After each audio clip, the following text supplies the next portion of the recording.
like to think of the feeling of the game as being something that's mysterious, where you can't quite get all the answers. Something that's monstrous, I think it is. It's dark sci-fi. And I think something that's moving. Come to me, Archer. I think in the end, like when I think of our game, we want you to have an emotional reaction. We want you to feel moved. I think the thing that's kept me passionate is that I really believe we're building something that's special. And I think some days are harder than others, where there's a lot of stuff going on and some things go right, some things go wrong. But at the end of the day, I really believe in this game and I really believe in this team. Even when things are challenging, it's like, this is a dream job. Saros is a fast-paced mystery story set on a really, really hostile planet that is plagued by a mysterious eclipse. You're trying to make it across this world to find someone who's very, very important to Arjun. And trying not to die too many times. We're really proud of having Arjun Devraj as our protagonist. He has this sort of British London accent. He has his own demeanor and atmosphere. And he's someone that you discover, like bit by bit. But he doesn't really tell you who he is, you discover who he is. He starts out very traditional. He's the one with the guns who kind of like, goes out, does the things, protects people, kills lots of monsters. But there is something that kind of starts to look into kind of like, well, what does that mean? And why is he doing those things? If I can't count on you, Arjun, then go. Chase your ghosts. Arjun has a goal that he absolutely cannot let go of, and that keeps driving him in this pursuit without stopping to maybe consider how far am I willing to go for it. For him, it's clear like there is no end to this, and that means that Arjun gets to be much more flawed than video game protagonists that have to perhaps like justify themselves. And this time the flavor is a little bit different, a little bit I think more on the cosmic horror than the psychological horror side. And Carcosa's kind of like main emotion is more about desire and selfishness.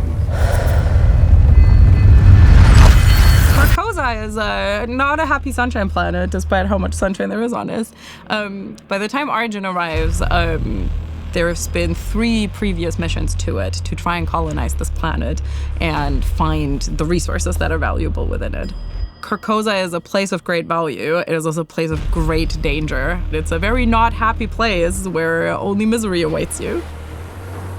The pipe dream casting for me was Rahul Kohli. I just really thought like, oh, his star is on the rise. Like, it would be great if we could get him.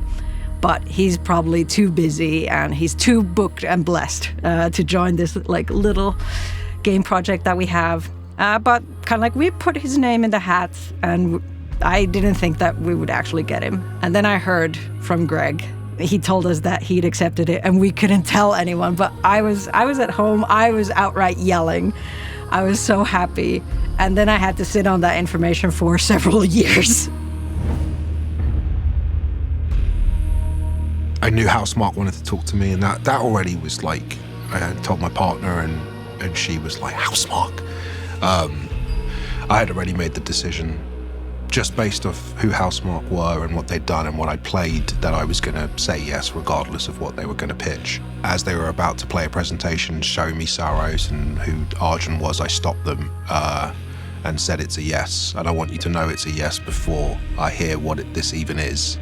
They started to show me some concept art, tell me who Arjun was, and one of the first things I took away from it was Arjun was quite, he's kind of an intense guy, kind of bullish, rash, impulsive, and these were all big ticks for me because I was like, oh, I don't really feel like I have to do too much work. I think my first visit was before we'd done anything, and this was the older office. Everything was kind of Returnal, and I'd see like these large images of Celine. I think Greg very early on was like, well, Jane won a BAFTA for Returnal, so we're very excited to see what you do. And you go, I don't need to hear that first thing. That's where the bar is. It's we're used to BAFTAs here at Housemarque. So I was terrified. I was excited. It's almost like I kind of wanted to like time jump and then arrive at when it's gone gold and just play the finished game.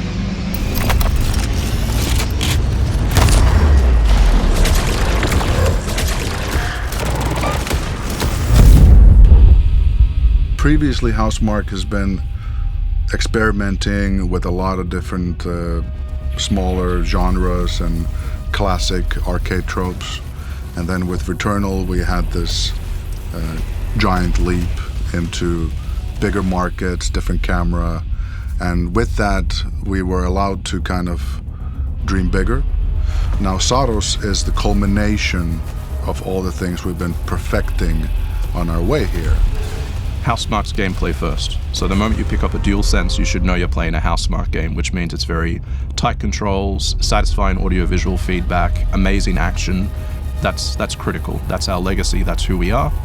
But we don't compromise on wanting to tell a really ambitious story as well. We're doubling down on both of those, right? We're saying it is fun to shoot things, to dodge things, to interact with the bullets, but also it is interesting to have a reason to keep going back out there other than just trying to best the next monster. Honestly, the thing I hope most is that I didn't get in the way of anything. Again, Housemarque, the mission statement, it's about gameplay and it's about the gamer's experience.